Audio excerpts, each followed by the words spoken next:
बचपन से पढ़ता जरूर आया, लेकिन और मैंने भक्तांबर स्तोत्र पर अनेक धार्मिक कार्यक्रम देखे हैं, लेकिन आज जीवन में पहली बार यूनिवर्सिटी लेवल पर भक्तांबर स्तोत्र पर सेमिनार देखा। और यूनिवर्सिटी लेवल पर है तो ये यूनिवर्सिटी लेवल का ही इस पर डिस्कशन होना चाहिए, मंदिर वाला नहीं। मंदिर के डिस्कशन में मंदिर में लोग भक्तांबर स्तोत्र को धर्म भावना से, श्रद्धा भावना से पढ़ते हैं। आज हम यहाँ पर उसे कुछ वैज्ञानिक ढंग से, साइंटिफिक वे में समझने के लिए बैठे हैं।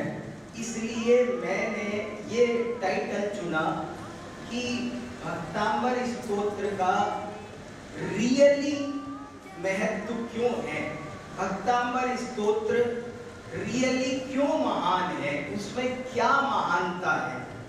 और आपको सच बताऊं, आपने भक्तांबर स्तोत्र पर बहुत साहित्य पढ़ा होगा।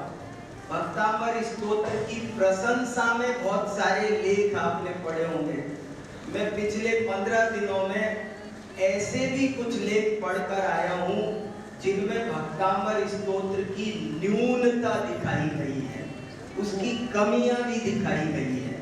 और हम तभी एक शोध विचार कर सकते हैं जब हम दोनों पक्षों को भली भांति देखें। हम इसकी समीक्षा तभी करें। तो मैंने इस बात पर मेरे शोध पत्र में, ये मेरा 7-8 पन्ने का शोध पत्र है, और इसमें मैंने इस बात पर थोड़ा गहराई से रिसर्च करने की कोशिश की है कि भक्तांबर स्तोत्र का सम्यक महात्म्य किसमें है। सम्यक शब्द पर मैं, जैन दर्शन में सम्यक शब्द बहुत ही इंपॉर्टेंट है। तत्वार्थ सूत्र का सूत्र सम्यक दर्शन ज्ञान चारित्राणि मोक्ष मार्ग, यदि सम्यक शब्द हटा दो तो उसकी कोई वैल्यू नहीं रह जाती। श्रद्धा ज्ञान चारित्र मोक्ष मार्ग नहीं है, सम्यक दर्शन ज्ञान चारित्र। बार बार सम्यक पर आचार्यों ने जोर दिया है।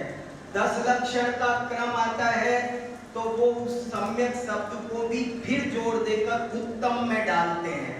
क्षमा पर्याप्त नहीं है, उत्तम क्षमा चाहिए। मार्दव पर्याप्त नहीं है, ब्रह्मचर्य पर्याप्त नहीं है, उत्तम ब्रह्मचर्य चाहिए। तो मैंने भी सोचा कि भक्तांबर स्तोत्र का सम्यक महत्व निकाला जाए।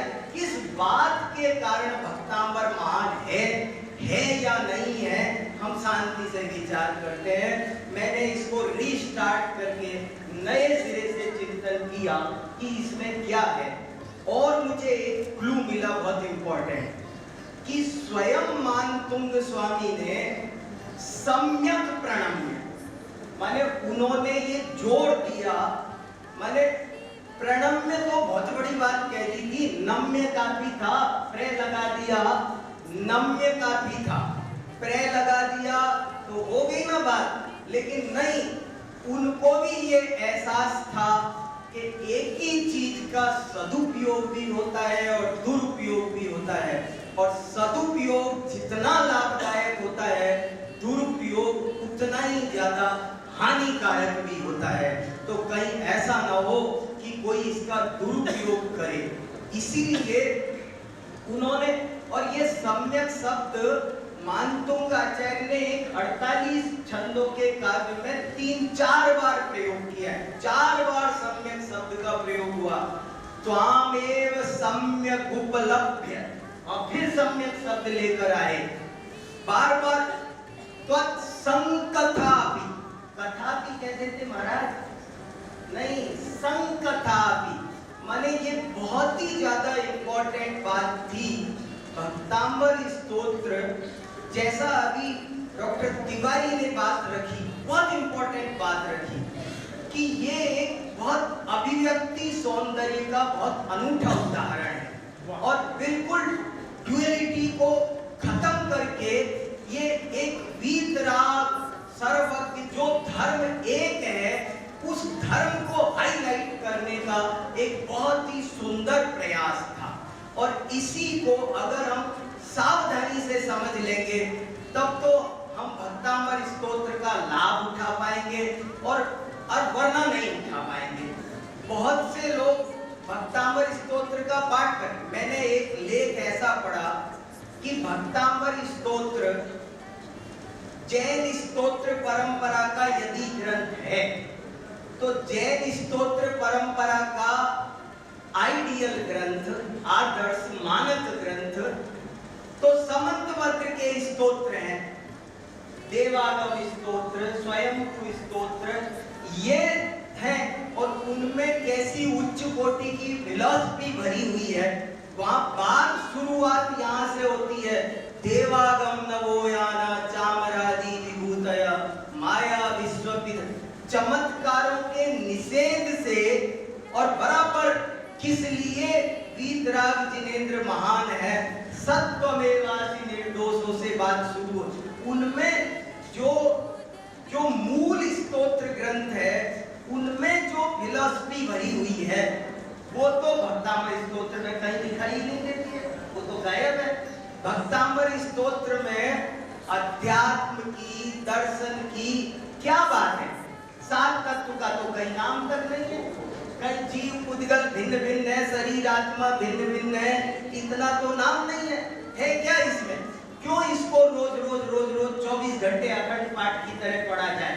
इसकी बजाय तो कोई द्रव्य संग्रह पढ़ा जाए ना। इसमें 48 काव्य हैं 4-4 लाइन के, भक्तांबर द्रव्य संग्रह में 2-2 लाइन की 58 गाथाएं हैं। लेकिन इतना सुंदर और इतना महत्वपूर्ण और इतना प्रयोजनभूत है कि जो पढ़ेगा उसका भला होगा।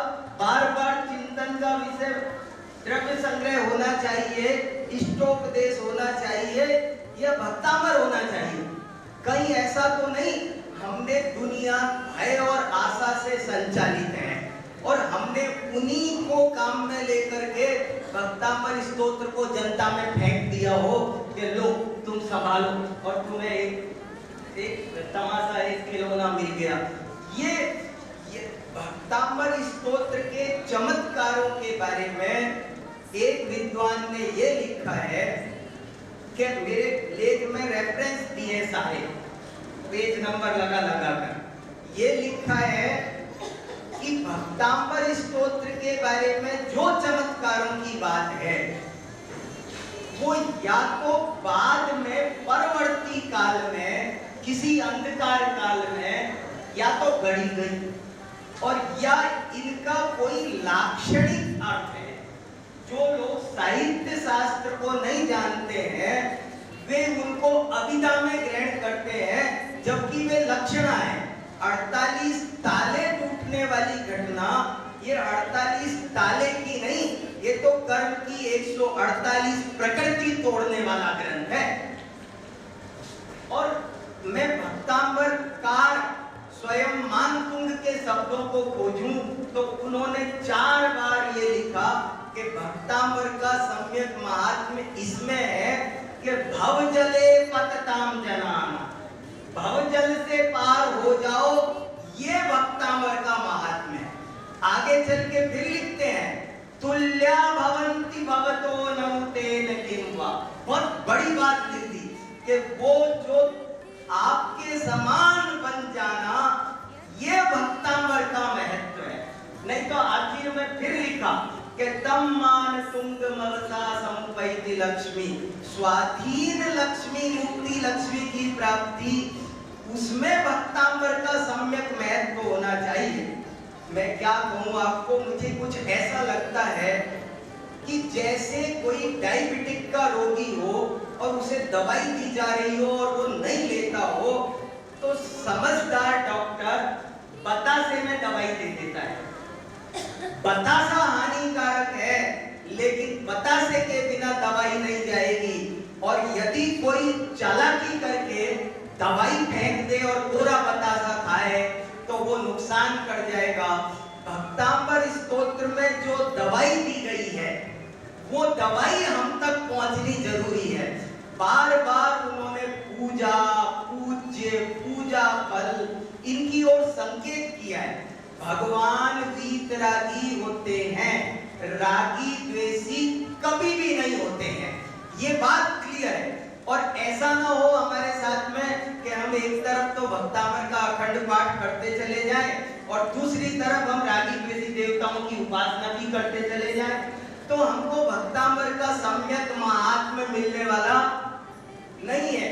इस तरह से भक्तांबर के सम्यक महात्म्य को हमें अन्वेषण करना चाहिए। जितने भी चमत्कारों की बात आई, सोमा के हाथ में नाग हो जाता है और सास के हाथ में हार हो जाता है, ये सब लाक्षणिक प्रयोग हैं। ऐसे ही ताले टूटने नाना यहाँ अरे भक्ति के आवेग में मानतुंग आचार्य एक कदम भी आवेग में आकर स्खलित नहीं हुए। जैन सिद्धांतों का कहीं पर भी स्खलन नहीं देखा जाता भक्ति जैसा विषय होते हुए भी। ये इस भक्तामर स्तोत्र का सम्यक महात्म्य है। जैन दर्शन की अवहेलना करके, जैन दर्शन के बुनियादी तत्व ज्ञान को नष्ट करके भक्तामर स्तोत्र के सम्यक महात्म्य को नहीं समझा जा सकता। हम थोड़ा सावधानी से भक्तांबर स्तोत्र को पढ़ें, समझें।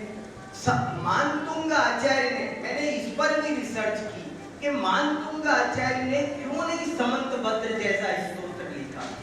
दरअसल भक्ति में दर्शन कहीं बाधक बनता है, कहीं बोझिल बनाता है उसे।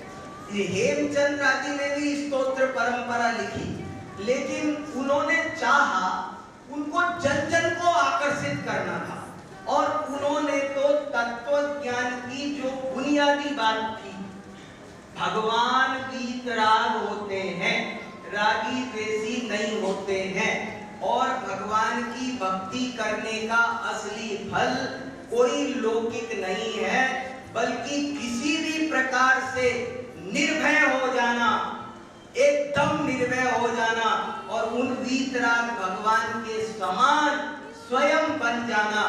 ये भक्तांबर स्तोत्र का मूल संदेश है। और आचार्य मानतुंग जानते थे कि यदि कोई ये दो टप्पे की बात भी अगर समझ लेगा तो वो पूरा जैन दर्शन समझ लेगा।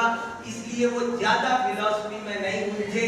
इतनी बात बहुत सादगी के साथ, असल में जो बहुत धर्म तो बहुत सिंपल है, सीधा है, बहुत उसको कठिन हमने बना दिया। सहज सरल जीवन की पोथी, बड़ी अच्छी पंक्तियां हैं, इन पंक्तियों के साथ मैं मेरी बात पूरी करूंगा।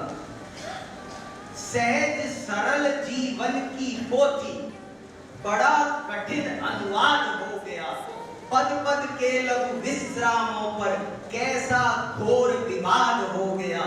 उन सब विवादों को शांत करने के लिए ये भक्तांबर स्तोत्र है। सीधी सच्ची फिलॉसफी है, सब बराबर है और तुम भी भगवान बन सकते हो, तुम भी स्वाधीन लक्ष्मी, मुक्ति लक्ष्मी की प्राप्ति कर सकते हो। ये संदेश देने के लिए भक्तांबर स्तोत्र है। जो ये समझ जाता है उसे शरीर आत्मा का भेद विज्ञान हो जाता है, सात तत्व का ज्ञान हो जाता है, रत्नत्रय की प्राप्ति हो जाती है और दुनिया के सारे भय स्वयं ही भयभीत होकर के भाग जाते हैं। यही भक्तांबर का महत्व है।